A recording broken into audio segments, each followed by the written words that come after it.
My favourite stuff is where I don't know where it's going. As long as I write one line that's completely truthful and it rings with a sense of truth, and then I'll let the next line be born from that. And sometimes it's a false start, the next line or a false birth, so I'll go back and then start following another trail.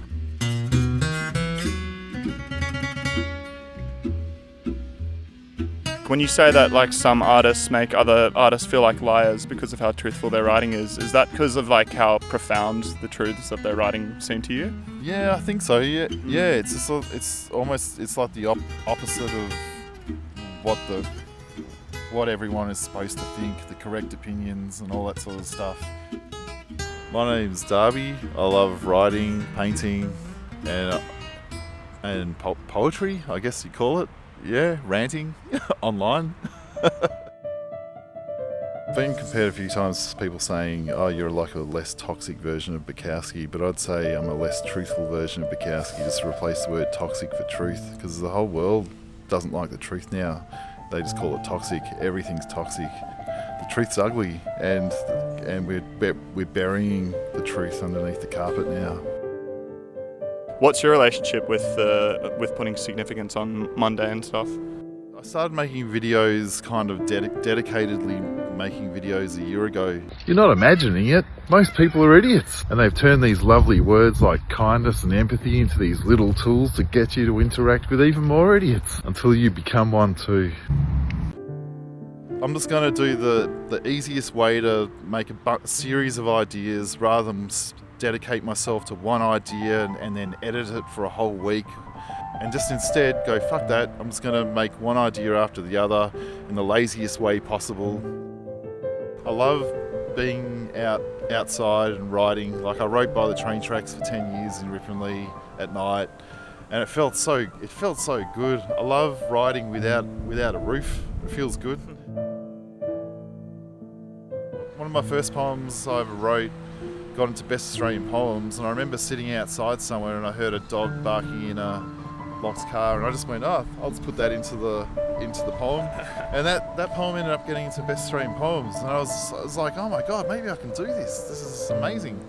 When I was reading other people's poetry or words, when there's one true thing said after the other, even if they were slightly unrelated, it just felt like medicine. It's like, oh, what a relief. It's like someone's saying something real.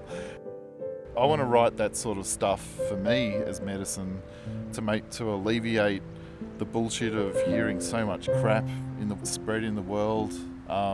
Sometimes I bullshit myself and lie to myself, even my words and stuff that I put out there.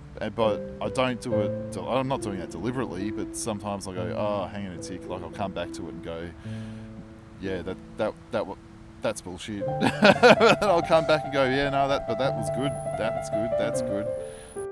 I've noticed in a lot of your writing, you discuss realizations that you've had about earlier points in your life, and I guess like focal points of your life throughout your 20s and 30s and 40s. So what does writing about those kinds of moments do for you? It's kind of cathartic to revisit the past. Sometimes I feel like the past is still full of possibility when you go back, and I feel like it feels like a massive mulch heap of stuff to sift through and recognise patterns and circles of life and how people do things and how I do things, and just sometimes it feels like a really bad long journey into navel gazing, but sometimes like there's some interesting shit that comes from it. And 25 years of sort of dedicating myself to ideas, you can start to see patterns in the way people behave and the way I behave and the circles of stuff. It's useful because then you can, instead of feeling something to be true, which is how I felt in my 20s and 30s, you start to know things to be true. So just through witnessing it over and over again, and you go, it's just true. It's not, I don't feel it to be true, I know it now. Is it easier to tell when other people are bullshitting in their art? Not all the time. I used to think I had a really good bullshit detector, but I don't. That's what I've learned. But I kind of feel like, you have to get rid of your five senses and just feel with your gut and your heart, as holy as that sounds.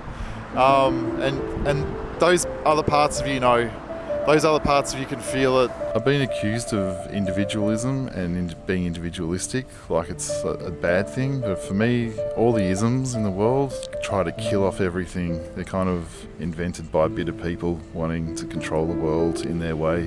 In the 90s, there were interesting, non-trigger warninged, non-safe space ideas that were beautiful and made you think. Now it's about don't think, obey. What are your thoughts on how to be a good person? Yeah, it feels like we're self-destructing on self-improvement. I'm still working it out. Morals are fashionable and will always change.